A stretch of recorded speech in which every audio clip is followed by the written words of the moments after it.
Sistem keamanan privasi. Pengertian, keamanan privasi adalah perlindungan terhadap informasi pribadi agar tidak diakses, digunakan, atau disebarluaskan tanpa izin. Macam-macam sistem keamanan privasi. Yang pertama, keamanan fisik. 2. Keamanan informasi. 3. Keamanan cyber. 4. Keamanan jaringan. Yang kelima, keamanan operasional. Fungsi sistem keamanan privasi. Yang pertama, melindungi serangan cyber. Yang kedua, membantu pemulihan data. Yang ketiga, mengontrol jejak digital. Yang keempat, meningkatkan efisien operasional. Yang kelima, meningkatkan kepercayaan pengguna. Dan yang keenam, memastikan kepatuhan terhadap regulasi. Untuk kesimpulan dari sistem keamanan privasi, yaitu sistem keamanan privasi adalah serangan teknologi, kebijakan, dan prosedur yang dirancang untuk melindungi data dan informasi pribadi dari akses penggunaan atau penyebaran yang tidak sah. Macam-macam kejahatan siber dibagi menjadi 8. Yang pertama, phishing. Phishing adalah teknik penipuan yang digunakan oleh pelaku kejahatan siber untuk mencuri informasi sensitif. Macam-macam phishing: email palsu, website palsu, pesan tipuan SMS, atau chat yang berisi link. Yang kedua, malware.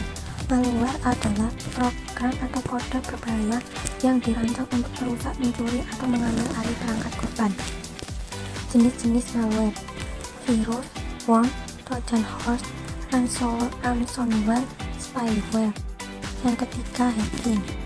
Hacking adalah tindakan masuk ke dalam sistem komputer, jaringan, atau akun seseorang tanpa izin untuk mencuri, mengubah, atau merusak data. Jenis-jenis hacking: black hat hackers, white hat hackers, grey hat hackers. 4. Identity theft.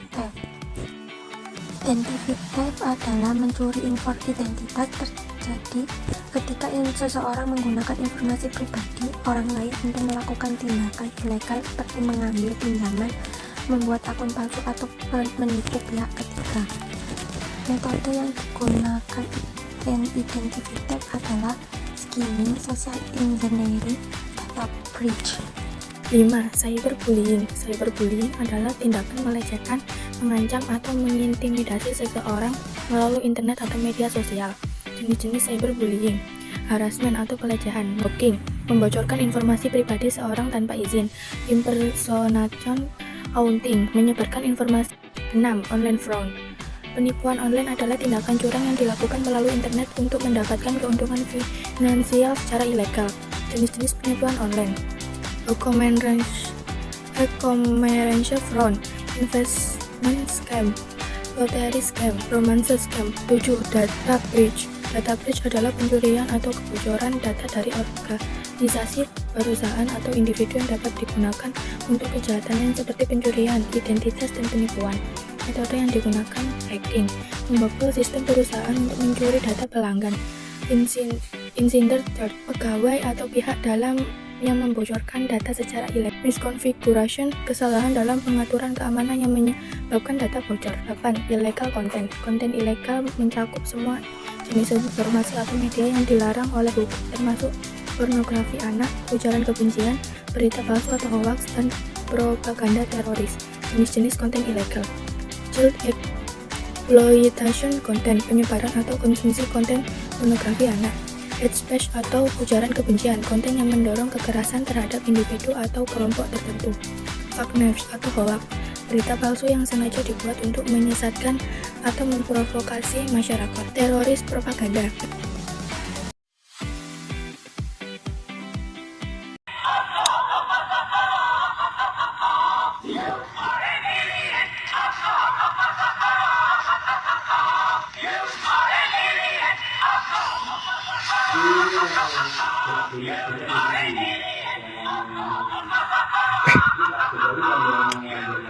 Oh gitu.